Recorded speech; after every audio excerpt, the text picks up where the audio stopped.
a cold fish. She also wondered if Mary was aware that the vicar, the Reverend Peter Cummings, was madly in love with her. When Mr. and Mrs. Anstey received the news that the despised captain had fallen heir to an earldom, their joy knew no bounds, and, of course, they themselves wrote to assure the new earl of a warm welcome. He replied to them, not to Mary, saying he would be returning in November and would appreciate it if they would make immediate plans for the wedding. It was a sharp lesson to young Emily in the ways of the world. All the county had accepted invitations to the wedding because Mary was to marry an earl. Emily did not see how her parents could bear to ask all the people who had snubbed them so unmercifully in the past, but Mr. and Mrs. Anstey were so triumphant at their daughter's social success that they seemed not even to trouble their heads with such petty considerations. The earl was to arrive on the following day. The wedding was to be the following week. Emily found it hard to reconcile Mary's description of the shy young captain who had courted her 10 years ago with the chilly, autocratic, formal letters that had arrived over the years. But then, everyone seemed to write very high-flown, stilted English. Mrs. Anstey bustled into the room. She was a small, fat woman whose discontented face showed faint traces of the beauty she had had as a girl. She wore a starched muslin cap that stuck out at all angles, as if the laundress had given the cap a fright from which it had never recovered. Until the splendid news of the captain's elevation to the peerage, Mrs. Anstey had been inclined to bully her gentle older daughter, expressing loudly that it was a disgrace to have an old maid in the family, and God forbid that Emily should become an ape leader as well. Now her manner had changed to that of a fond and doting mamma. She tiptoed around Mary the way one does around a sick person, and addressed her in a meek whisper, rather than in vulgar and strident tones.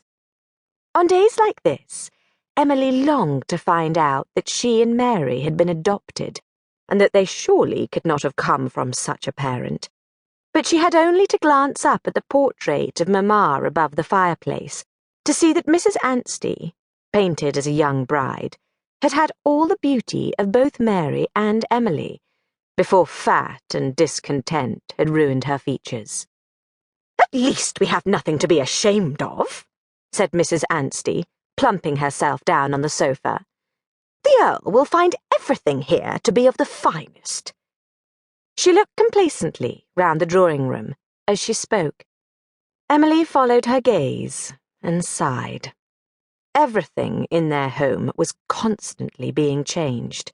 There were no comfortable old chairs, not one stick of furniture remaining from the days of her childhood.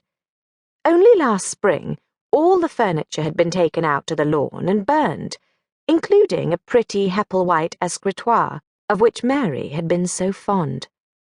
Everything was now in the Egyptian mode, a fashion that had dominated the salons of London for some time, and was now fast losing popularity. Emily reflected that what was not striped was sphinxed.